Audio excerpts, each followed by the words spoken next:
Okay, so welcome everybody, and good morning, afternoon, or evening to you, and welcome for joining the first of our webinars. My name's Emma Sarton, and I'm a senior principal education advisor at Cambridge Education, and I've been with Cambridge Education for about 6 years, working on programs like the GEC, LIFT in Rwanda, Shulabora in Tanzania, doing all sorts of things. Could you please mute yourself while we start the webinar? Thank you. So it's my pleasure to open up this webinar series. It's going to explore many themes, kicking off with system coherence today. I know many of you on the call have worked with us, either in the past or currently, or have been stakeholders or partners in other programs that we or other people have run. This webinar comes at a time when, and it has been for a while now, that our sector has undergone many changes and is forging new directions and is still in a state of flux. And it's particularly poignant for us at Cambridge Education because over the past 45 years, we've worked in many countries in education, usually with bigger system strengthening kind of programs, but we are exiting the market. And we have all been talking and looking back on the past 45 years, thinking perhaps we should put on a webinar series, write some papers and some blogs around not that what we know, but actually what we have learned around being successful or failing, as the case may be, and why it matters. So that's really what we are aiming to do with this webinar series and the papers that will come out alongside. I think we want to distill some of this learning that has resonance for the sector and our partners and the people that we've worked with. So please do get in touch if you would like to receive those papers or any other questions you may have.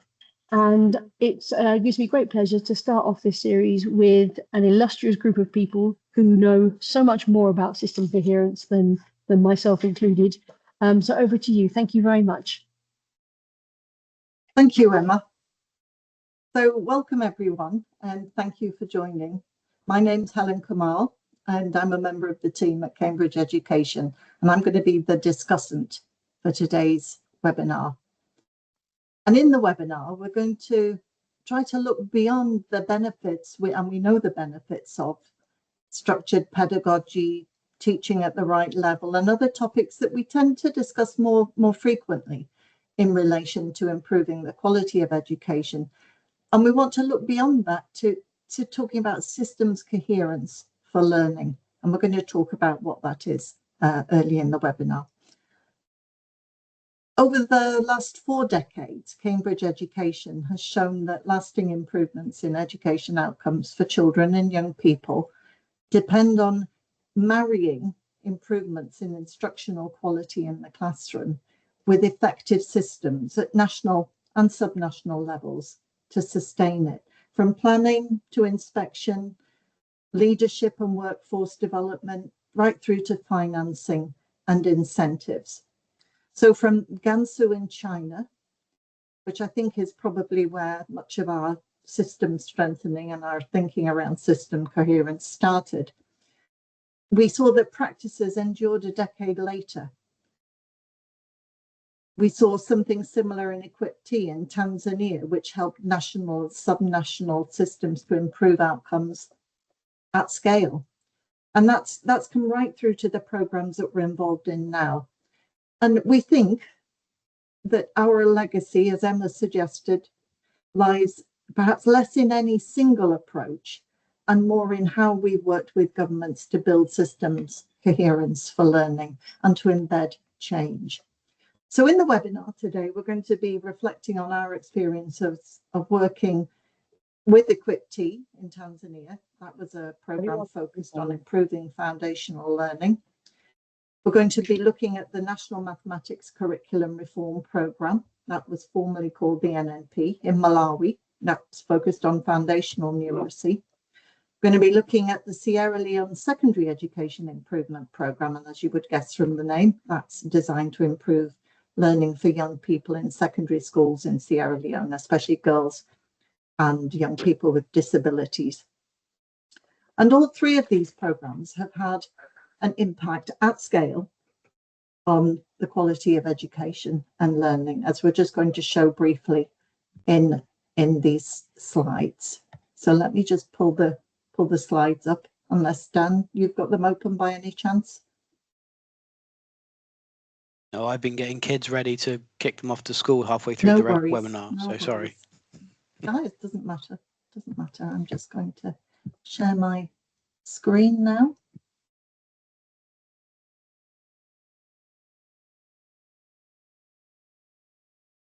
There we go. Okay, so first in Malawi. So in Malawi, learners advanced in numeracy by the equivalent of around half to 1.5 years of schooling, and there were significant gains in teaching quality and curriculum implementation. And we also found, it was found in an independent study, that the reform program was among the most successful at-scale foundational maths learning interventions in low and middle-income countries. In Tanzania, the Equip-T program had an impact on foundational learning over a period when the school-age population grew dramatically by nearly 50%, and the impact on literacy was especially profound. There were in maths less so, but generally speaking, far fewer children at endline were performing at lower levels in both Kiswahili and in mathematics, and more children were performing in higher bands. Also, we saw it in Equip-T that the proportion of students who were passing the primary school leaving examination increased over time, and gender disparities were reduced. Slightly different data from Sierra Leone, and this is data that comes from the government and is part of the end of project report. We saw very dramatic increases in examination results and equally dramatic increases in completion rates in secondary education. Admittedly, there was a lot else happening at this time, but we were very pleased to be part of that shift in the education system in Sierra Leone.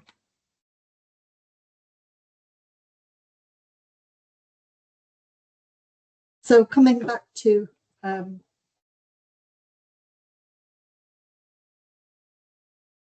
the presenters today, sorry, we've got those 3 programs. We've also got the LIFT program in Rwanda, and that program is newer than the other programs. It started much more recently, but we wanted to bring the LIFT program into the conversation today because that program, like the other programs we're going to discuss, they've all operated at scale, and they've all faced or are still facing the challenge of creating systems coherence for learning. Now, very quickly, before I hand it over to the chair, Dr. Ben Piper, I'm going to quickly introduce the panelists. We've got Mohammed Bari, team leader for the Sierra Leone Secondary Education Improvement Program. He's also technical director for education with Cambridge Education. We've got Sophia Costellino, and Sophia is currently the technical lead on the FCDO funded LIFT program in Rwanda. We have Charlie Gordon, a senior principal in education at Cambridge Education and currently the team leader for the National Mathematics Curriculum Reform Program. He's based in Malawi. We have Dan Wastel, who's a principal education advisor at Cambridge Education and is or has been the technical lead on several programs we've worked on over the last decade. And we have Dr. Livnus Moale. Dr. Livnus heads the Teachers Council in Malawi and was previously the Deputy Director for the Directorate of Quality Assurance, which is the branch of government in Malawi that oversees the foundational learning programs in the country. So Ben, over to you if you wouldn't mind introducing yourself, although I know you will know many people on this call and they will know you, but would you introduce yourself, please, and share with us some opening remarks on building systems coherence for learning? Thank you. Yeah, thanks so much, Helen. And Good afternoon and good morning, everyone. My name is Ben Piper. I lead global education at the Gates Foundation, and I'm based in beautiful Nairobi, as you can see. I really like the title of this panel, System Coherence for Learning, because I think for me, having been in this field for a while now, and seeing many people I've worked with on the call in previous roles and all over Africa in particular, you kind of see three transition points. When I first started, there was a lot of very talented researchers, including folks at Cambridge Ed, some of my mentors at RTI, who were really thinking about the system issues and making sure that they were well managed, they had data to help them organize themselves. And then there was the era where there was a lot of emphasis on learning assessment and small scale or medium scale implementation. That was all really about instruction, classroom-based instruction. So you had kind of the system level, how do we make sure that that policy lead inside of the ministry had what they need. Then you had the moment where we really focused on what happens for that second grade teacher or eighth grade teacher in the Sierra Leone programs. And I think now the real question is, as the whole sector is changing, given that the funding realities are substantially different and that it's governments themselves deciding how to spend their money, which they always did, but they don't have the influence of donors the way they have in the past. How do they choose between these two nodes? How do they decide how much to emphasize the kind of system level management and the classroom? What does that individual grade 2 teacher do? And I think what we're hoping for, and I think seeing increasingly in some countries, is that the idea of system coherence for learning is that, yes, we do need to make sure that that policy lead has what they need to make their priorities happen, but it has to be in connection to the classroom. So it is about how that senior level leader and then the middle tier, and I think this is one of the things that Cambridge has done pretty well in the last few years, is thinking about the tasks that the middle tier officer has, and does it relate to the relationship between helping that grade 2 teacher implement the numeracy program effectively, and how does the data from that grade 2 numeracy program link back to the system so the system can manage. And even though we don't have water coolers in a lot of our countries, that idea of like, what is the conversation around the water cooler? When these government leaders at the middle tier and the top tier, Dr. Livnis's level, when they're discussing what's happening in the education system, at the system level, are they worried about, concerned about what's happening in that grade 2 classroom? That this era that we have the opportunity to respond to as implementers, as government, as partners, as funders, are we able to really make the link? And I think that's one of the things that's been uniquely powerful about this sort of work that Cambridge has done over time, is to not just go back and forth pendulum swinging between the system and the classroom, but making sure that the classroom reality informs what the system is doing, and that the system is also connected on their daily task at what helps instruction happen. So this has been a real emphasis for us at the Gates Foundation, is thinking about how to do this at scale at foundational learning, and that in the context where governments are in the lead, as they always have been, but now we're just realizing it. And we just had our team retreat last week here in Nairobi, and it was all we were discussing. How do we help be useful with our partners in that interplay between the system and the classroom in both directions? We know learning levels are disastrous in some of our contexts. I won't repeat the statistics, but I think one of the points I would say about those statistics that you might be having in your head, even as I say statistics on learning, that is a signal that the whole system is not aligned around learning. And I think, Helen, to some of the evidence you're showing, these are relatively fast improvements. We are seeing this in a lot of contexts. To the extent that countries are deciding to make this link, it is possible to pretty dramatically improve learning outcomes if there's that link, if the connection happens rapidly and with government demand that this is something that's important. Now, why does this matter? Why does this idea of coherence matter so much?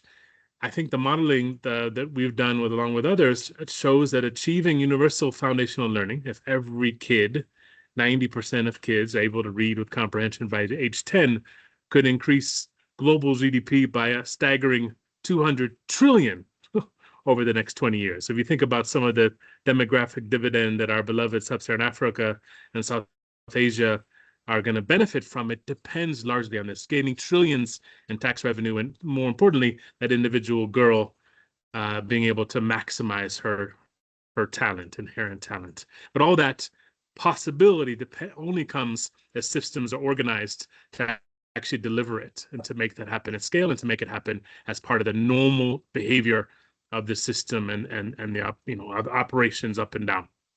So what does it look like in practice? It's aligning around learning outcomes. That water cooler talk at Dr. Livness level all the way down is about classroom practice, not just inputs. Now, inputs are important. You can't get the better instruction at the classroom unless you have the books in classes. I know that in Malawi, that's been a task. How do we make sure that these workbooks, these exercise books come all the way down? And that there's actual instructional focus. We are looking at what's happening in the classroom, that there's a system level alignment, and that some of the ways that can happen cost effectively has increased. We know much more about how to do that. But where is the eye of that minister down to the classroom? What is the mechanism that an eye is looking? I remember discussing this with Sophie in Rwanda. How does that minister know in the existing classroom what's happening? And how is that data then used at the various levels in between? And how do we support these governments to have the strong country leadership that is saying learning matters, but needs the data that makes it possible for that emphasis and decision to prioritize, to actually respond to some of the challenges that happen in the classroom. And so I think one of the things that's happening recently is that there are challenges that the paper-based system, we've heard about Sierra Leone, we've heard about Malawi, and we know Rwanda. There are existing challenges that the paper-based system is having. And I think increasingly, at least for us at the foundation, we're seeing that AI can help solve those existing problems. It is not AI in search, creating a solution in search of a problem. It's the other way around. I think there are several challenges that exist, and we do know things that work. So Helen mentioned structured pedagogy, targeted instruction. So system coherence is not optional, it's essential. I think for me, the purpose of this webinar is to learn from the experience from these experts, from those of you on the chat. I hope this will be a lively chat.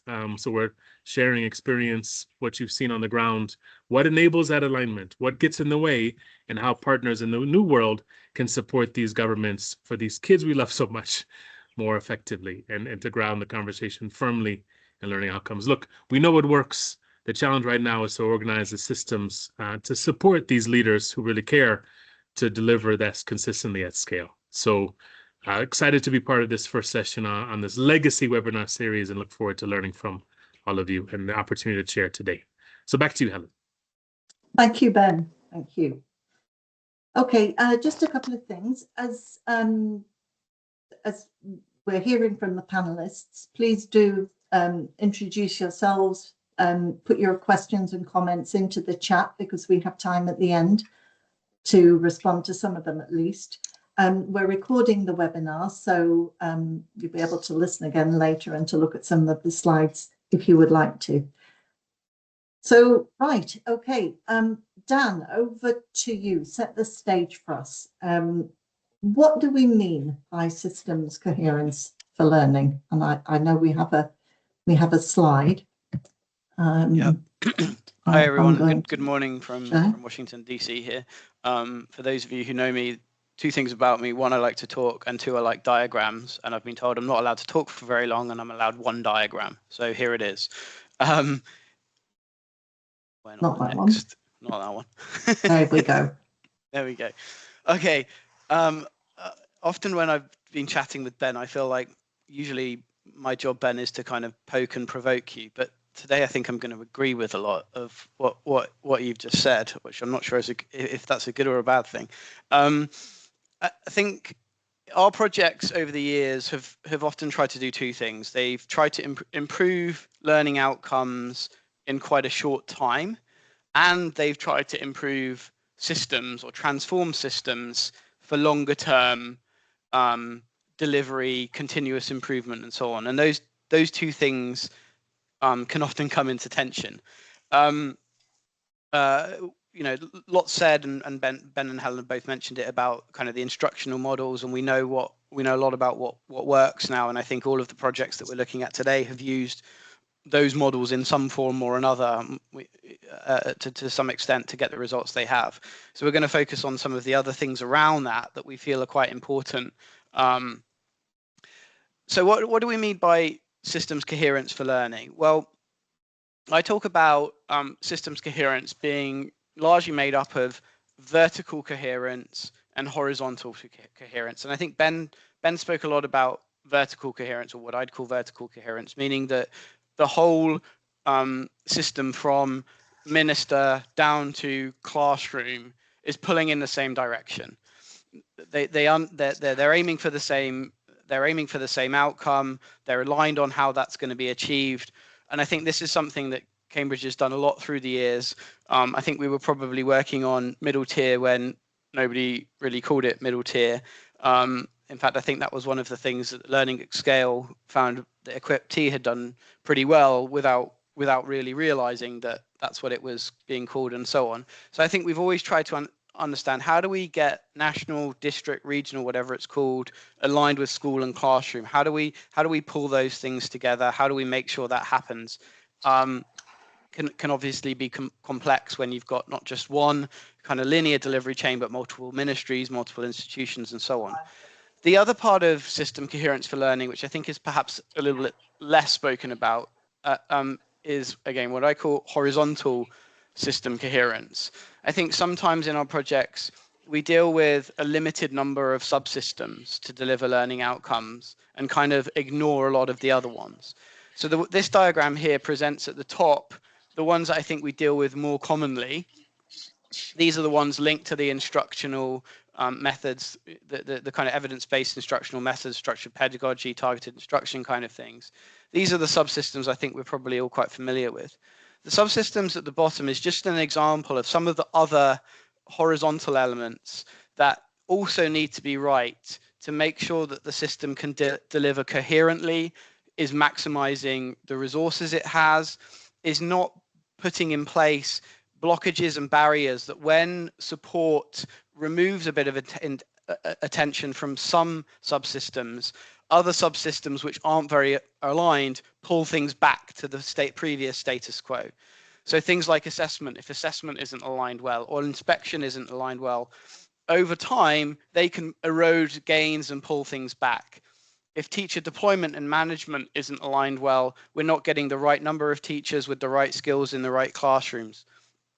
And if finance and incentives are misaligned, then we've got things pulling in different directions. This is just an example. There are many other subsystems we could build into this, and it's almost impossible to look at all of these all of the time. But I think we need to think about which are the key levers in different contexts that we can use to strengthen and enhance and sustain some of the gains on the instructional model. In Tanzania, we've looked at teacher deployment and made big gains on the equity of teacher deployment. So we're not seeing, we're trying to reduce the number of 120 pupil classrooms. In Sierra Leone, we've tried to build an SQO cadre so that support can be provided and that support is consistent with the instructional approach being delivered. And there are many other examples that we can pull out. So I think for us, system coherence is this idea that there is vertical coherence from minister to classroom focused on learning outcomes, and there is horizontal coherence between multiple subsystems that contribute to improving learning outcomes. I'll stop there. Thank you, Dan. Okay, so Charlie, you are in the first phase of the National Mathematics Reform Programme. I hope we still have Charlie. Yeah, can you're in that first phase. Sorry, you're drawing to a close now. I've got them mixed up. You're drawing to a close. What's been your experience of trying to join up multiple strands or elements of the system for numeracy learning? What have been some of your priorities when you've been thinking about systems coherence? Thanks, Helen. And just let me know if my internet kind of gets a bit jittery. I'll turn my video off. But greetings, everyone. Good to see you all here. So yeah, as Helen mentioned, I'm based in Malawi in the Ministry of Education here. And my experience is around this the maths reform program that we've been supporting for the last 4 or 5 years here. And I think true to kind of Dan's introduction there, around the tendency to work on the top half of those subsystems in that framework. That's certainly the case in Malawi, and vertically down from that national level to the school level.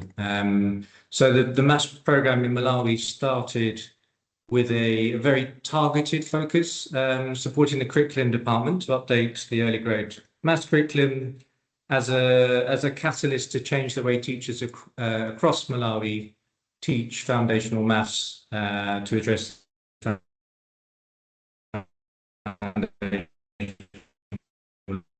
learning crisis that forms so targeted standards 1 to 4 through structured pedagogy, daily individual learner workbooks for teachers, revised teacher guides, and competency-based instruction aligned with the global proficiency framework.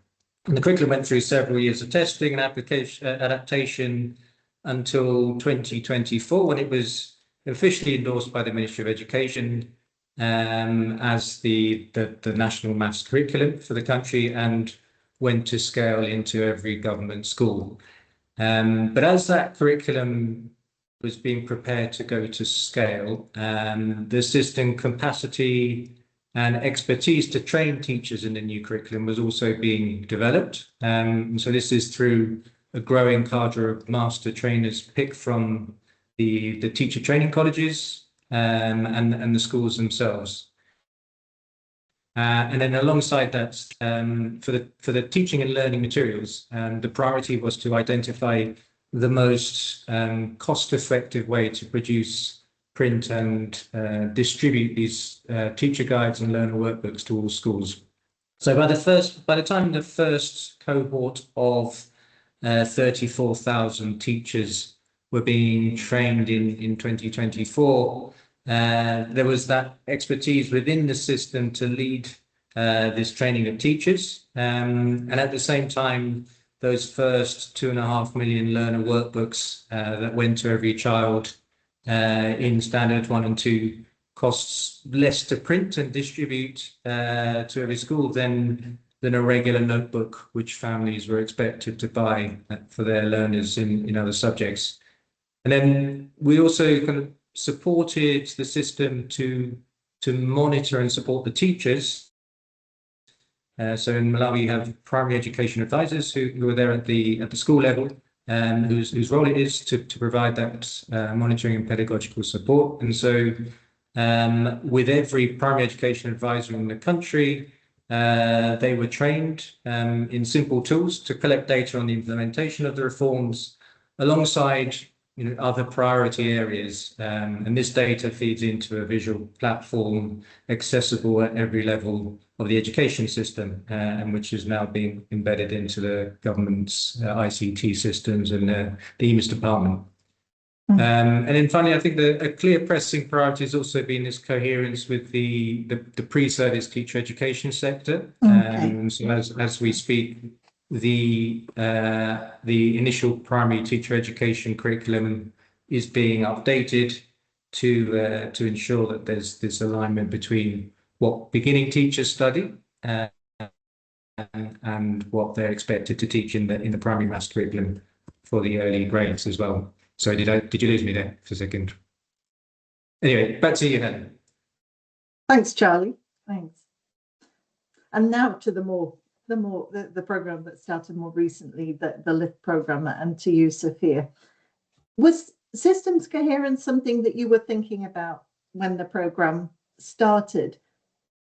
And what's been your experience so far? How have you sort of sequenced your thinking about systems coherence? Because it can be a bit overwhelming. It's hard to do when you look at across a really complex system. You can't do everything all at once. So where have you started? What's been your experience so far? Thanks, Helen, and hello from Kigali. Nice to see so many people on the call. Yes, LIFT is a new project. We just got started last year with FCDO funding. I am not new to Rwanda. I have been here for many years, about 14 years, working on most of the large-scale foundational learning programs, which have been exciting, but also gives me a kind of unique post-project perspective to see what happens when the projects close down, to see what impacts really stuck, which ones really landed in the system, and understand why some of them didn't. And I think a lot of it relates to system incoherence. We often talk about the system, but as Dan showed us really well, there's many, many subsystems. And I think one of the pitfalls that mistakes I've made, many projects have made in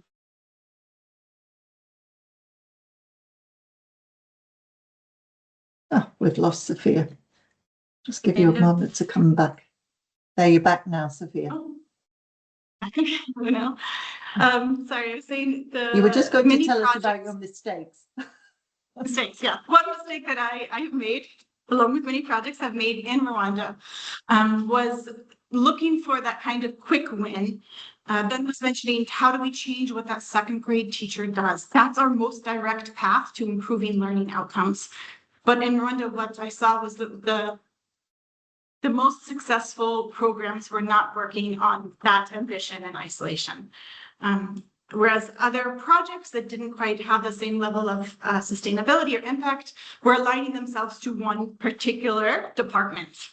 Often the teacher training department. It's kind of the quickest win, the lowest hanging fruits. There are often very under-resourced departments. So are keen and welcoming to a partner who comes in with some funding and some technical expertise and is offering some teacher training. And can roll that out rather quickly, get some gains in learning outcomes. But then, as I said, often we see that when the funding stopped, the training stopped, teachers were redeployed to different grades, moved out of the profession, we saw really diluted impact. So for Rwanda, with this kind of learning, historical insight, and a great donor, FCDO has been really flexible in terms of understanding the systems approach. We knew that there was already a foundational learning strategy in Rwanda that laid out what needs to be done. So we're working with that big advantage. But the most critical gap in Rwanda was the curriculum. Charlie mentioned in Malawi, but in Rwanda, a kind of similar context where the language of instruction has changed relatively recently, but the curriculum did not. So it was not designed based on what we know about the science of reading. So LIFT took a really sharp focus. We were originally supposed to have literacy and numeracy, and we put everything into literacy, and we worked with curriculum departments, which has been a notoriously kind of difficult agency to really see change in.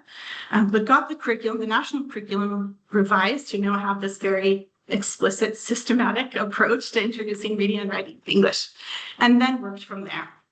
So then comes the in-service teacher training, designing a package that is aligned to the curriculum. And that means sometimes it's not the way that a project would do it. For example, we have to use lesson plan templates that I do not love. But when we are training teachers, they need to see this lesson plan template as something that is part of their curriculum, part of their task to deliver this curriculum. So yeah, then working on a kind of consolidated teacher training program that really embodies this principle of just enough. You know, what is exactly how much the system needs to inject in capacity building of teachers in order to get real changes, and nothing more, because the system will never be able to afford kind of the full suite package. What can we do with follow-on training in terms of school-based CPDs? Where can we use technology?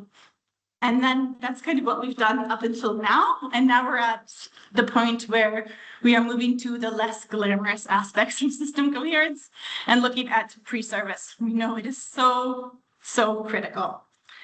It's a much longer results chain. So oftentimes partners don't jump into that area. We need to revise the curriculum, then we need to train the TTC mentors, then we need to train this new cohort of teachers. It's longer before we actually see improvements in learning, but it's, again, a really critical area of alignment that needed to be addressed.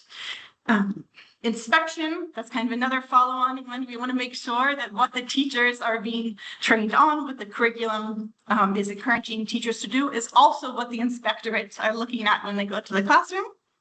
And then finally, assessment. A lot of times we saw foundational learning projects kind of working on their own internal formative assessment system that was divorced from the assessments that the system really cares about. What teachers, school leaders, government, parents care about are their end of year exams, those kind of high stakes summative assessments, the national learning assessments, and those in Rwanda are still very misaligned. They kind of take a different approach to assessing learning. So it's kind of in the medium term where we're heading to now. But let me stop there and leave some time for others to you on. Okay, Dr. Livness, when trying to improve learning outcomes through a systems coherence lens, how do you think technical assistance, such as the assistance that Sophia and Charlie have described, how can that be most effective?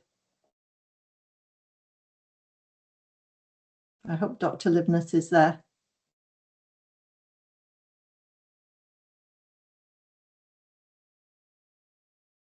Hello? I wonder if we're going to be able to hear Dr. Livness.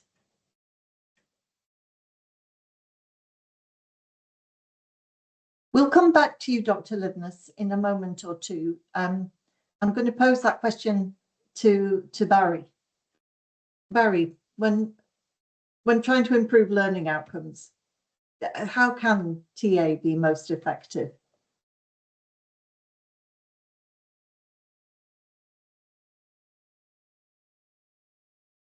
Are you able to come off mute, Barry?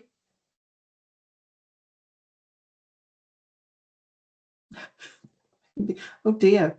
Is it me? Is it my system that's not working? No, Barry is on mute. I cannot unmute you, Barry. Are you able to unmute yourself, Barry?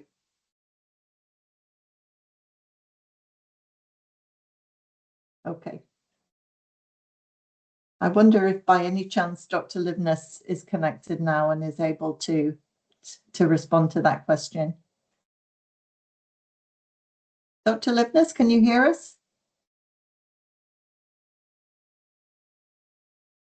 Gosh.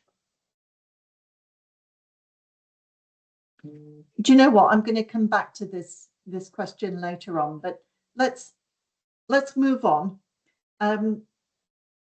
You've spoken about some of the work that you've all been doing.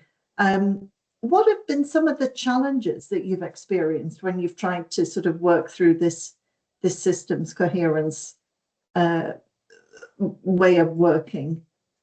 Charlie, would you start us off?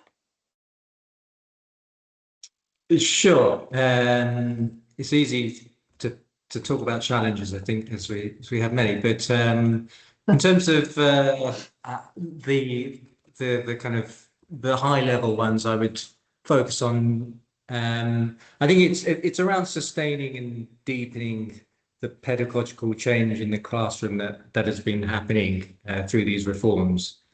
So what we've seen in Malawi is a big willingness from teachers to pick up the new materials, adapt the way they are teaching, and importantly, ensure learners use the learner workbooks. And that's what we'd expect to be driving the learning gains.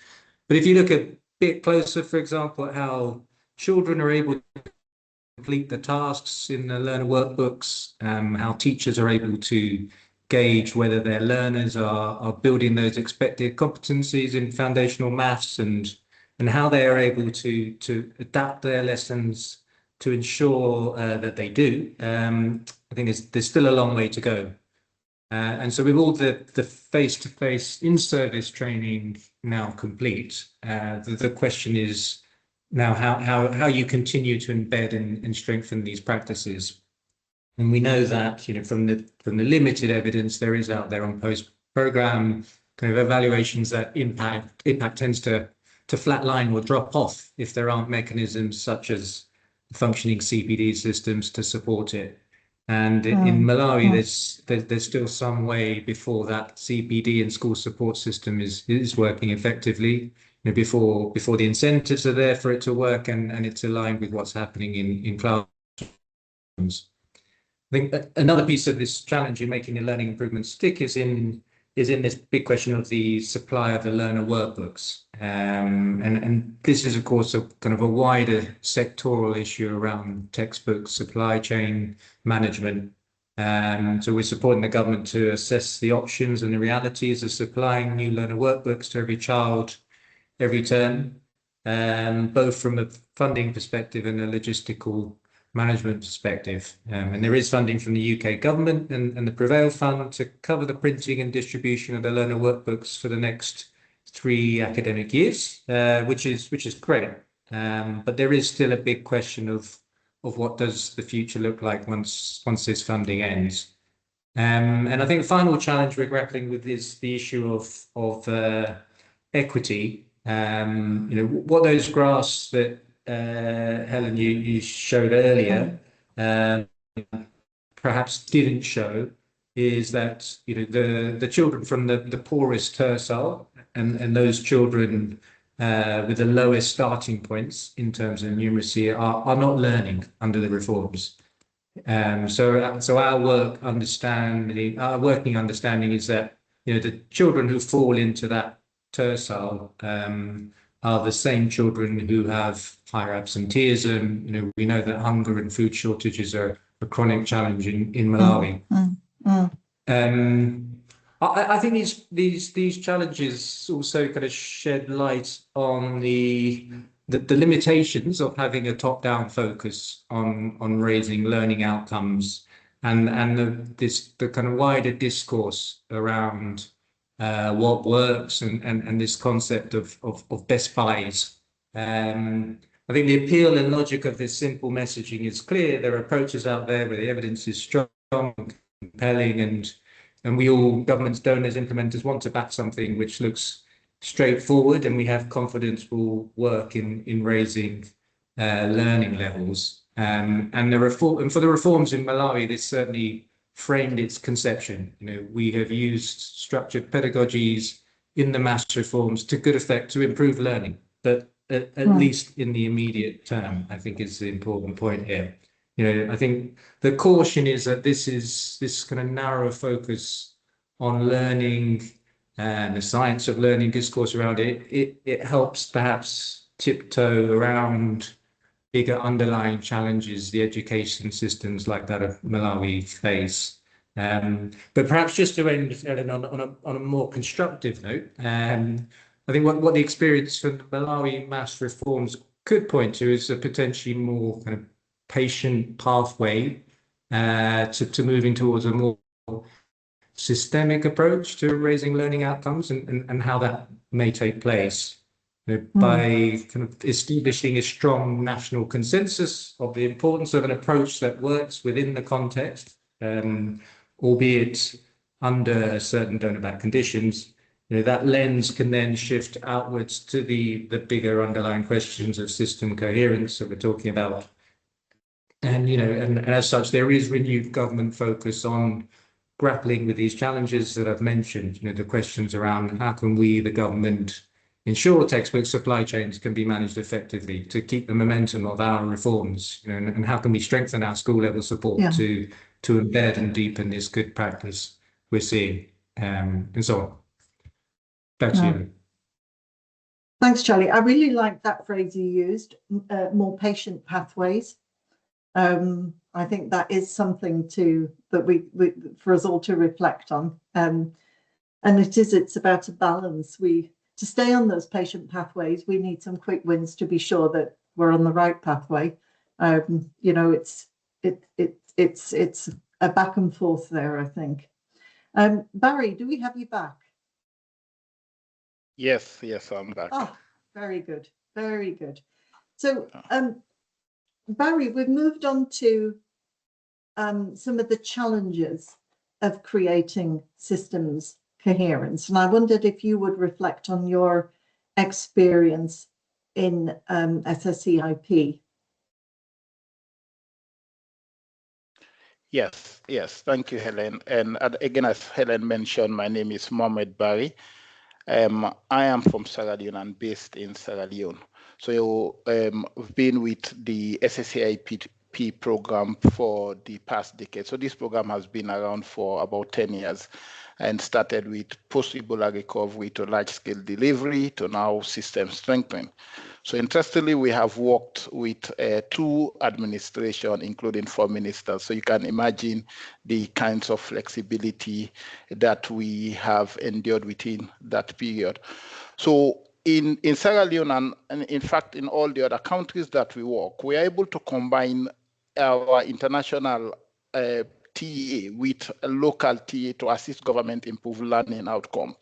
So I think what has worked well for us is the fact that we're able to transfer proven solutions from one country to another. Obviously, we'll need to adapt and then scale.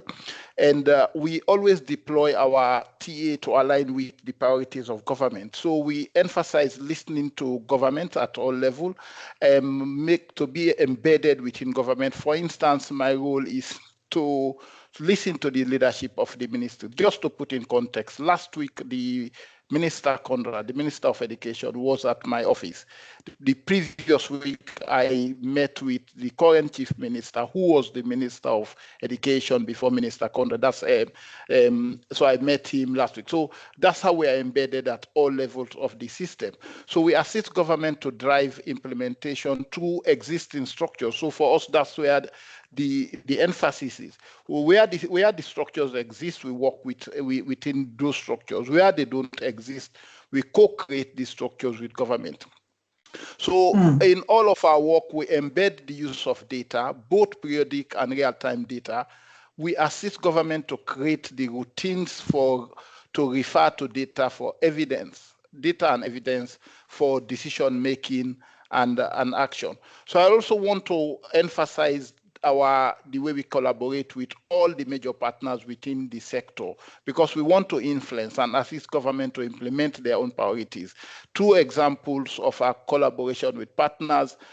So both the World Bank and the GPE, they are, because we've been around for many, many years, they are in fact replicating some of, if you like, our proven solutions in Sierra Leone. The World Bank is replicating the school safety system that we've helped government to create in secondary school. They are replicating that in primary, while the GPE is replicating the school quality assurance model to support and supervise schools to implement improvement.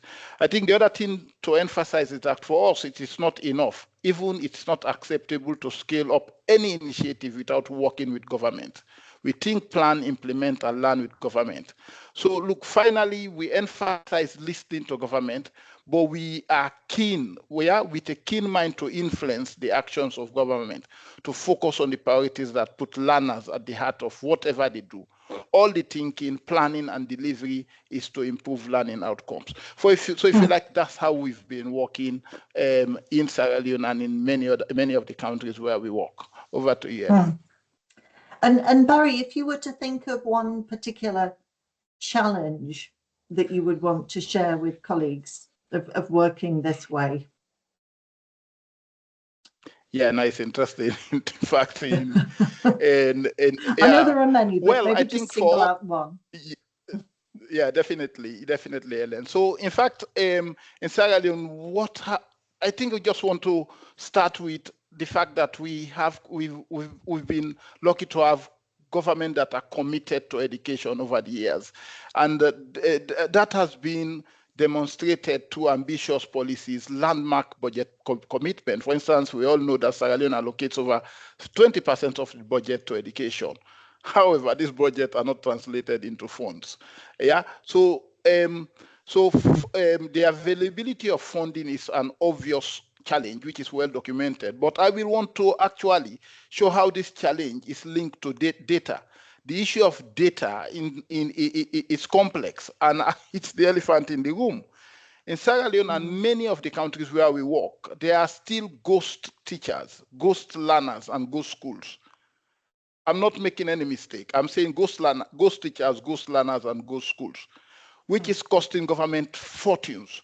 For instance, school subsidies in Sierra Leone are allocated based on student headcount. So you can imagine there is an incentive there for schools to inflate the number of learners to get more money. So the more learners you have, the more the more money you get. So the other issue is that over 60% of these schools are actually owned by Christian and Muslim faith-based organizations. These missions, in the past, they've competed to open schools in communities, and government, imagine, even though they open these schools, the government is still responsible to resource these schools with teachers, with infrastructure, and teaching and learning material. So there is a proliferation of schools in many parts of the country. There are communities of about 200 learners can easily have 4 primary schools and 6 secondary schools. So if government can actually fix this issue of data, that can go a long way to improve financial efficiencies within the system. Over to you, Ellen. Thanks, Barry. Thank you, Barry. Yeah, finance, it's often raised as a challenge. Sophia, what challenges are you experiencing? Yeah. Building from Charlie's patient pathways term, I think it's more patient and flexible pathways. What donors care about, I mean, there's more of this trend towards outcomes-based financing and what we can show in a log frame. Systems approaches like this are really hard to quantify in a log frame. Dan and I have a lot of conversations. How do we really tell the story about the impact through this log frame? And then the other aspect is just around how money moves, the kind of constraints around budgetary decisions. And both for donors and governments, oftentimes the priority is to disperse funds, to spend. We need to spend now or else we're going to lose the money. So now, to give a real concrete example, a challenge that we're facing, the government of Rwanda is really keen to scale up the literacy trainings. They have identified their own internal funds. Amazing, but the available budget that they have needs to be spent by next month. It is only for when? It needs to be spent by next month. It needs to be spent now. And it's only available as part of the teacher training department, which means they can't buy the materials that we're training the teachers on because that would come from the curriculum department's budget. So these, budgets that aren't fungible, that really don't have that flexibility to deliver on the coherence that would be for the whole education system. Yeah. Thank you. So we've heard about some of the challenges. Now interested in some of the promising approaches, perhaps that you've experienced or might address some of these challenges. And I'm going to turn back to you, Dan, now to talk about some of those. Before I go to the promising things, I'm just going to touch on one challenge that then links to the promising thing I talk about, which kind of builds on from some of the other ones, and I think it links to a couple of the comments in the chat, particularly one that John mentioned about funders driving and sustaining system incoherence, and I think also senior levels of government, and I think that comes back to what we're measuring, and often what we're measuring isn't necessarily aligned to the kind of language we're using about systems transformation, systems coherence. It's defaulting back to what can we measure easily, what's tangible, what are some of our inbuilt assumptions at a surface level, rather than digging bit deeper about, okay, what will change look like and how can we measure towards this? What will coherence look like and how can we measure towards this? And what happens with the measurement when the measurement is wrong is that the actions start to change towards what's being measured, rather than the measurement responding to what's trying to be changed in the system.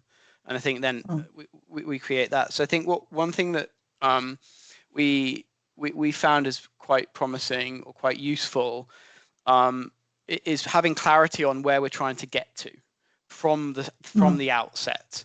I think a lot of work that I did years ago was we're very focused on how can we do something really quality and prove success, and then we'll think about scale, and then we'll think about sustaining.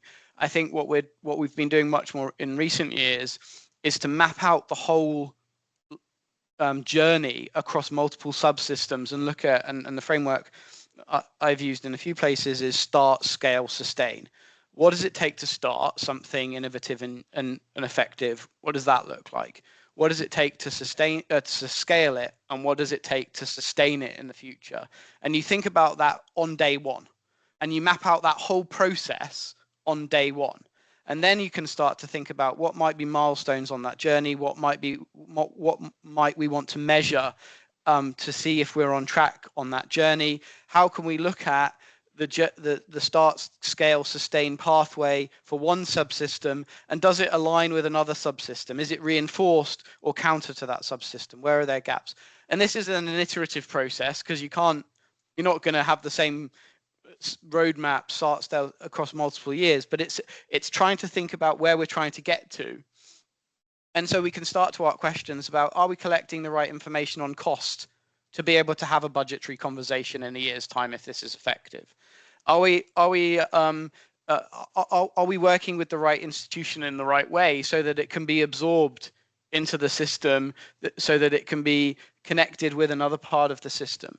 So I think this framing of multiple year roadmap, start, scale, sustain, and thinking about what does success look like in a 5-10 year horizon that may actually even be on the end of your program in many instances, and then back up to say, what do we need to think about differently than if we were just trying to do an effective pilot, an effective to prove quality on a 1, 2, 3 year cycle? I think that's been really helpful for us to approach things in a slightly different way that can both lead to quality outcomes, but also think about effective scaling and sustaining in the future. Thanks, Dan. Sophia, I want to quickly come back to you, because there was one thing that you mentioned when we spoke about this, and you spoke about, one of the promising things that you're seeing is sort of connections across usually very separate departments in government or directorates. Yes, I think I spoke quite a bit about that horizontal coherence, but maybe I can also talk a bit about the vertical interconnectedness as well, as a promising approach. LIFT is also looking at how we can overcome some of that incoherence that exists in highly decentralized systems like in Rwanda, Uganda, places where we have the Ministry of Education, not the ministry that is tasked with implementing education. So it's oftentimes the Ministry of Local Government that actually employs all of those district, sector, school teachers are employees of the Ministry of Local Government, not of Ministry of Education, which creates massive silos. So at the start of the project, we did a political economy analysis looking specifically at this issue of decentralization, and found that many district education leaders with education in their title had no idea about the education sector strategic plan or any of the education reforms. They didn't even have an information sharing mechanism. And there was a lot of mutual frustration with both ministries around that. But it's critical to really get it down through that whole chain that Ben was mentioning earlier. So we've been working on district coordination platforms that really brings together those Ministry of Local Government and Ministry of Education leaders all the way down the chain to get them really working together. I mean, we would have inspectors that are part of the NESA, Ministry of Education, and separate inspectors that are part of the Ministry of Local Government that are not using similar inspector tools, not sharing information, completely working separately. So that's kind of it's early days, but an exciting area to explore. Yeah, exciting area that we've been working on. And then maybe the second bit that I can touch on is I think LIFT has had success in positioning itself as a real external centralized TA function, is rather than a project. And the government, there are lots of partners out there really keen to support the government and to position themselves for funding. But a real TA function isn't really looking at that positioning. So I think there's some real advantages to Cambridge exiting international development, because we can be really, really objective quality assurance, technical advisory support without thinking about, all of this positioning, and really look across those systems and try to pull all those threads together. Yeah, let me stop there. Thanks, Sophia. Thank you. Okay, I'm aware of the time, and I want to make sure that we've got enough time for questions at the end and for closing comments. So let's sort of take off our limitations, if you like, and imagine, if you were designing new ways to support government to improve learning outcomes, how would you want them to be set up? I'm sure some of the things you've already spoken about will be mentioned again. So I'm going to start with Charlie or with Dr. Livness, if Dr. Livness is back online. How would you want them to be set up in future? Livness, are you Yes. Do we have Okay. Can you hear me now? We can. Fantastic. Welcome. That's great to have you here. Please go ahead. Thank you very much. Thank you. Sorry for the mishap that I had, but let me just introduce myself. My name is Livness Mwale, and for the past 22 years, I've worked at the Ministry of Education and Malawi Institute of Education.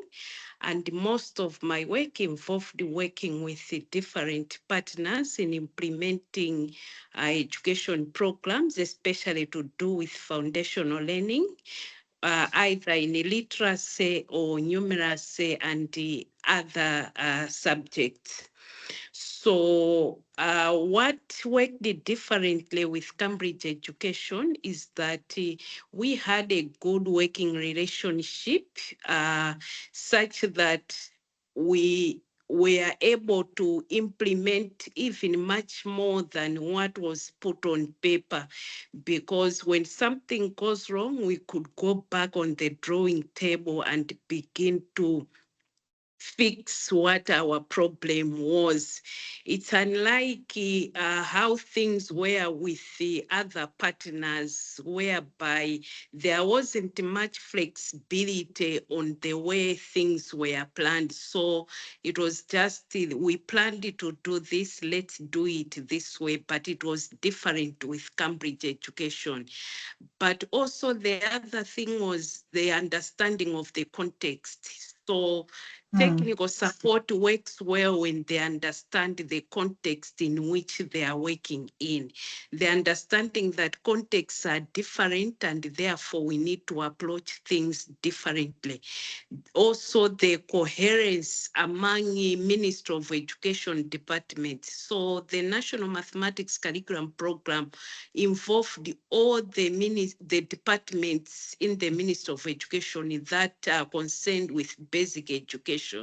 So you find that the Department of Inclusive Education, Teacher Development and Education, Malawi Institute of Education, Basic Education, Quality Assurance, they all worked together to ensure that every a part of the program is adequately addressed.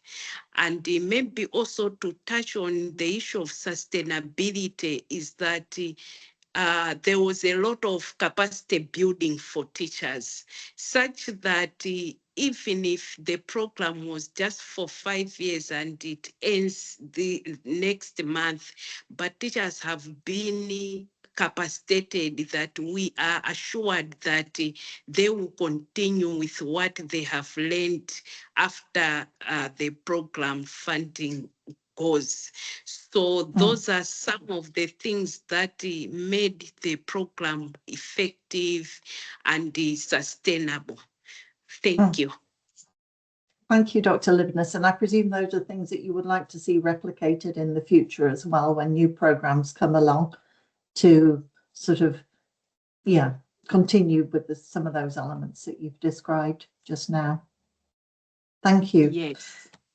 Barry, over to you. If you were designing new ways to support governments to improve learning outcomes and thinking through this systems coherence lens, just very briefly, because we've not got much time, what would you want to see?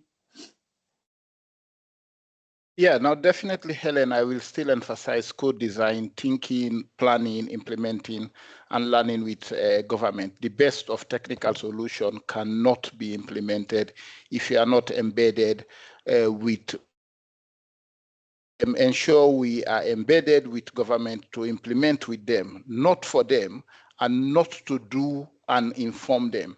So I think I'll also, interestingly in Sierra Leone, we got the green light from FCDO and MBSSE to transition the current Lewilan program, where Lewilan, the English, in English, it's Let Us Learn. That is the pidgin name for the Sierra Leone Secondary Education Improvement Program.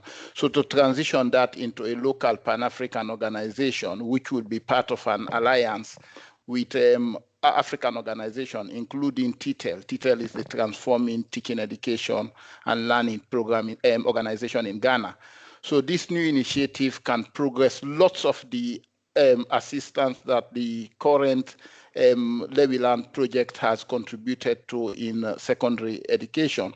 So since we value the good relationship with government, the Lewilan entity has already included the Ministry of Education in its board. The first board chair was the former Chief Education Officer of the Ministry of Education here in Sierra Leone. The approach is to promote genuine and deep accountability in our work. Government is part of shaping the Lewilan entity's vision and its technical and commercial approaches. So this is to actually promote deep and genuine partnership with government to assist them shape and implement their priorities to strengthen education system and deliver improved learning outcome. So Ellen, for me, it's about building that relationship, building that understanding, being a genuine partner with government. So for me, that's what should always be front and center of all of what we do. Thanks, Barry.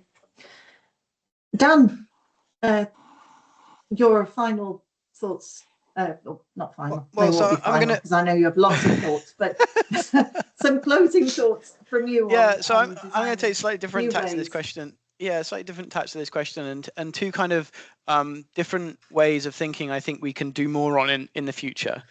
I think the first one, and I'm going to pinch a phrase that was given to me by Simon King, who told me he'd heard me talking about education as a social bureaucracy, which I don't think I'd ever used that term, but I like it, and I wish I had used that term.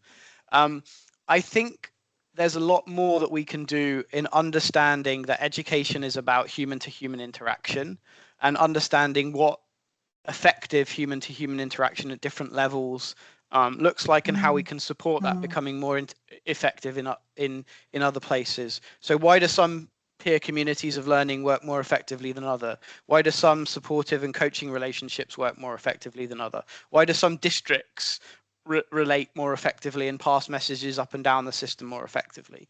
Helen and Barry, you'll know we've done some of this in Sierra Leone. We started off doing system mapping, and it evolved into relationship mapping, where we were looking at who works with who and what kind of relationships do they have. Is it predominantly accountability relationship? Is it predominantly a supportive relationship? Is it a compliance relationship? And what kinds of relationships would be most helpful in that interaction to drive progress forwards through that level of the system? I think we've got a lot more work that we could do in understanding those things, the relationships, the power relationships, and how what that looks like when it's effective, and how we can support other areas to become more effective from in that terms of social bureaucracy. The other lens I think we can do a lot more of, and this might seem counterintuitive given I've spent the last 10 years talking about systems, education systems. I think we actually need to evolve that into talking about education ecosystems much more. And it's when we talk about systems, we tend to talk about something that's quite constrained, quite linear. And I think particularly as funding challenges become more complicated, demographics are challenging, we need to think about a wider set of contributors. So that might be different ministries that are involved. It might be different financial models, funding partners. It might be different ways of bringing in non-state actors rather than having them playing around the edges, being part of core delivery and doing things they can do better than the government in a much more concrete way.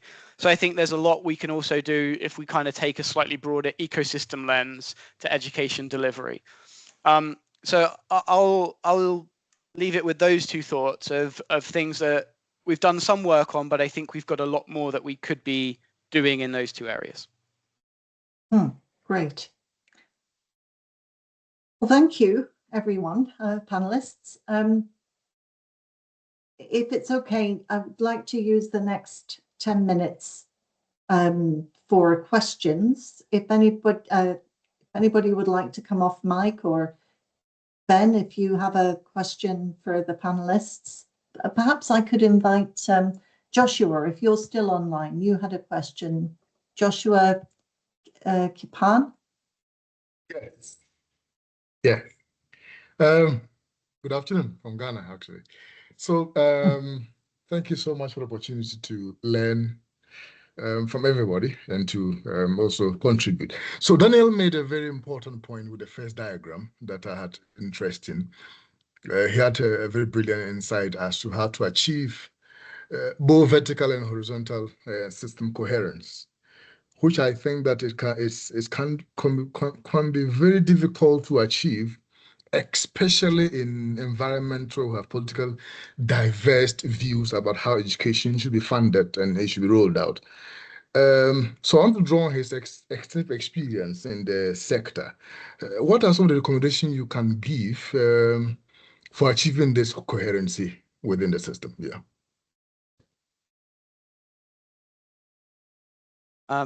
So Yeah. So I think a couple of things come to mind. I think the first thing is you can't do everything, so you need to have some kind of prioritization, and I think that prioritization needs to be based on evidence of where is support most needed, plus where is there demand and a willingness to make change. So I think that's one thing that we can look at. Where is there the biggest kind of confluence of demand for change and prioritization for change in those subsystems, and thinking about which ones we want to work on first, and then sequence change in other areas beyond that. I think I've mentioned some of the others previously about the measurement and how we measure can support or take away from system coherence. So looking at what those measurements are, and I think from that, what incentives exist. Are the incentives in one subsystem supportive and aligned to the incentives in another subsystem, or are the incentives pulling different parts of the system apart? I've mentioned the piece about relationships, so I won't say anything more on that. I think the final thing I would say is a bit of a challenge to us is I think sometimes we look at and we're trying to solve symptoms rather than causes. So we focus on CPD rather than pre-service.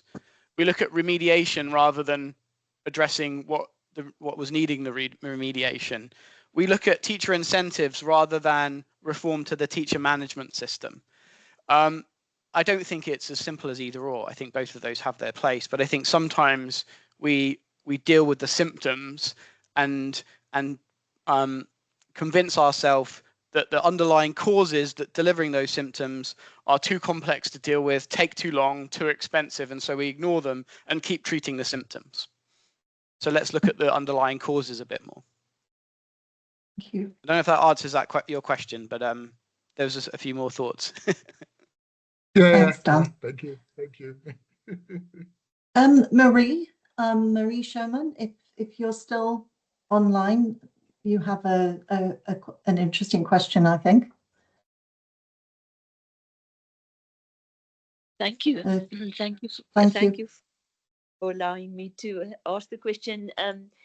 You know, in South Sudan, we made quite good progress by integrating inclusion as a core principle for the whole larger program, and in that way forged system coherence in many ways that we previously had not done. And I know that I also worked in Tanzania, I've worked in Kenya, in concurrent programs where I know FCDO was pushing in large scale inclusion program, but there was also this huge big other improvement. It's also for me as if the people never think that some of the solutions that the inclusion movement brings is so central to systems improvement and outcomes improvement. It goes back to what Daniel is already saying, treating the symptoms rather than the causes. If one could prevent learning breakdown by teaching in the right way, teaching in a differentiated, using UDL. I know that in Tanzania, there's large USAID FCDO programs that's introducing universal design for learning, but the other programs that run concurrently don't take note of it or don't align to it. And I think that is something that so much money is spent, but when we all leave that country and the donors leave, what is the government left with that they can say, this is what we've learned from all these programs, this is how we're going to integrate it into one cohesive system. Thanks.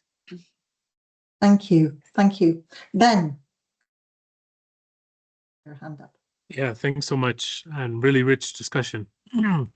My question is actually a little bit about some of the themes I've heard from Sophia, from Barry, and from Dan, where in different words, all of you pointed to the need for judgment, to the need for embedded talent who are supporting government to help make these complex choices. So Daniel's kind of dichotomy between the things at the top of the diagram, vertical, and the things at the bottom, horizontal.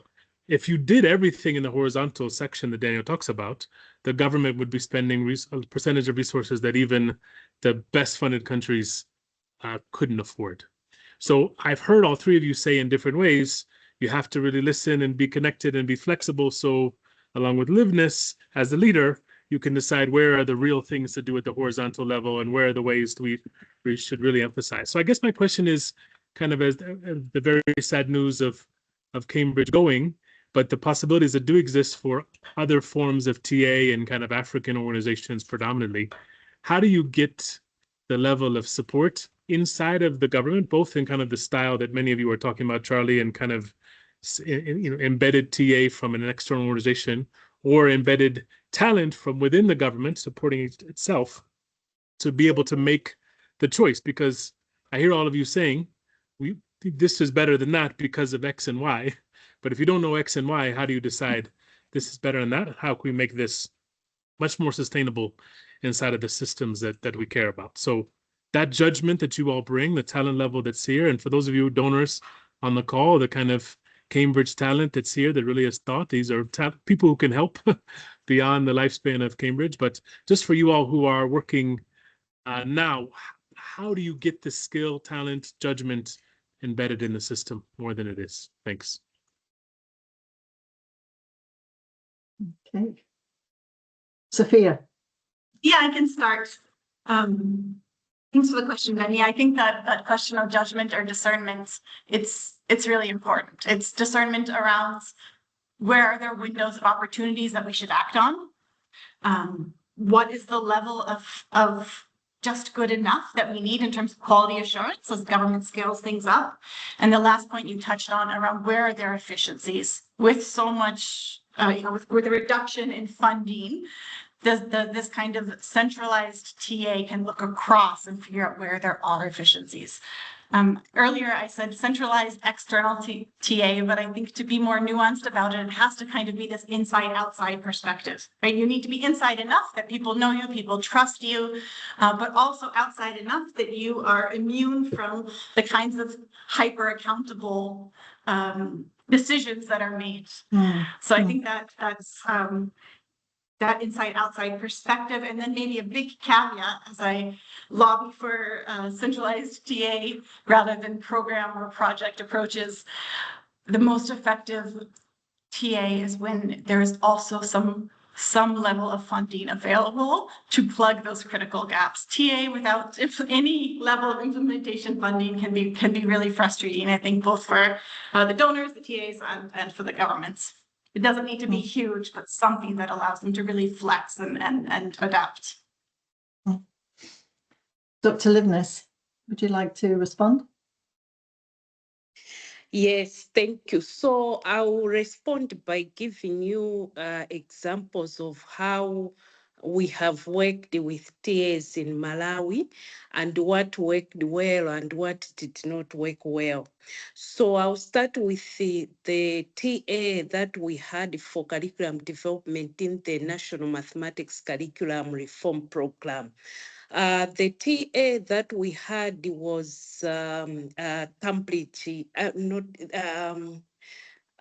White Rose Mathematics and White Rose Education Letter. So they are into national curriculum development in UK. And they worked with Malawi Institute of Education, which is also a national curriculum development center in Malawi. So it was easier for them to understand the Malawian context and the curriculum and the related issues. And it was easier for them to work with the Malawi Institute of Education in coming up with a national curriculum.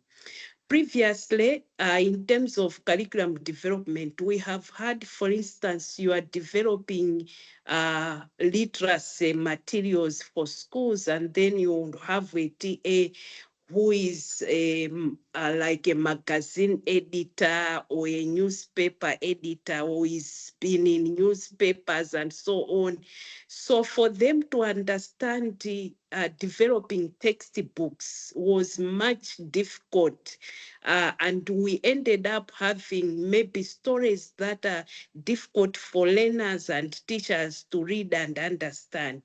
So in terms of technical support, I always talk about have technical support that understand the context, but they also do similar work in their countries so that when they come to work with local experts, they understand each other, they speak the same language, other than someone who does something different. Coming to the local context, it becomes difficult for them to work together. Thank you. Yeah. Thank you, Dr. Livness. I can see that time is pressing. So Ben, I think I should hand back to you now to wrap up for us after a very engaging conversation. Over to you. Thank you. Thanks so much, Helen. And I think my main first point, and with Dan's assistant in the call, the main point I'd make is that this level of thought that these people represented, Dr. Livness, Barry, Charlie, Sophia, and Daniel give, is what the sector needs. And actually, I'm glad you're doing these webinars, but I think one of the things I want to really emphasize is that the sector does need written guidance and written documentation of the sort of things that you all have learned. I know, Dan, you published on this kind of stuff, but it's not really enough because we do have. You want to hear from someone else? Yeah, well, we want to hear it and have it embedded. The same idea of this embedded TA who's really inside outside. We want to have it a higher percentage of those who are working alongside and inside government to understand kind of some of the knowledge that you all have. And I'm glad to see that the papers are coming. Because I think this nuance really matters. I just highlighted a few things that I've heard from you all, this Charlie and John point about kind of hitting the target but missing the point. I'm a target kind of person who's had to deal with this judgment issue. So being able to say, yes, for sure, as a funder, for sure, we can push the deadline back and the log frame can change because the ultimate goal of having this last over the long term matters more. But I think that isn't inherent in the movement, which I think has generally been positive to having kind of a more impact-oriented program. And I think that the second point is maybe a little bit of caution on some of the stuff I've heard, is the idea that systems coherence, devoid of the classroom focus, takes us back to the 90s. And if we go back to the 90s, you could take some FCDO meta-analyses and some USAID meta-analyses that looked at literally $1 billion on the USAID side that showed no impact on anything. Yeah. So even as you guys are sharing and as you're trying to encourage the sector to think more about the relationship between this very rich systems ecosystem view, and connecting it to learning, let's make sure it's in the context of learning outcomes, because I just worry so much about the pendulum swing. The last point really is just to say that without this alignment, even the proven approaches like structured pedagogy and targeted instruction will not deliver results. So we have to have this meeting of the mind. So I'm just glad that you all are pushing this through these webinars, but I think it's a bigger point. Having targets, you have John in the room and others who work alongside funders, just have some targets to help them find the balance between these two pendulums. And I think we've talked both about the challenge and the opportunity. And I think the last point I'd make is that the challenge is connecting evidence to the realities that decision makers face. Because even though LIFT is a newer program, it's still not fully connected into the new reality that governments have, which is in some ways they are on their own. And in many ways that's good because we'll get rid of the distortion that donors have created. But in many ways they need, and they've asked, and I've heard these ministers say to me, we still need support. And the type of support needs to fundamentally change, but we still do need it. And so being able to promote this coherence in systems by also ensuring coherence around the research work you're doing, the advocacy we're working alongside of governments to help these leaders inside of the system push the importance of learning, and to make sure that this implementation talent that exists is put in the place that it's most needed. Because just these conversations with ministers that I've heard, they are committed to the cause of improving learning, but also wanting their systems to be better designed to make that happen. So thanks, everybody. Thank you, Helen. Thanks to the Cambridge team, both for this chat, but also for the kind of wisdom and hard work and impact on learning that you all have had. Thank you. Thank you, Ben. And just remains for me to say thank you, everybody, for joining us today. And as you will have seen in the chat, we hope this is a continuing discussion, and that some of the ideas and themes that have been discussed today, we can continue talking with all of you about them. So thank you, everybody, and enjoy the rest of your day. Bye-bye. Thanks. Bye-bye. Thank you. Goodbye. Thank you. Thanks very much. Bye-bye.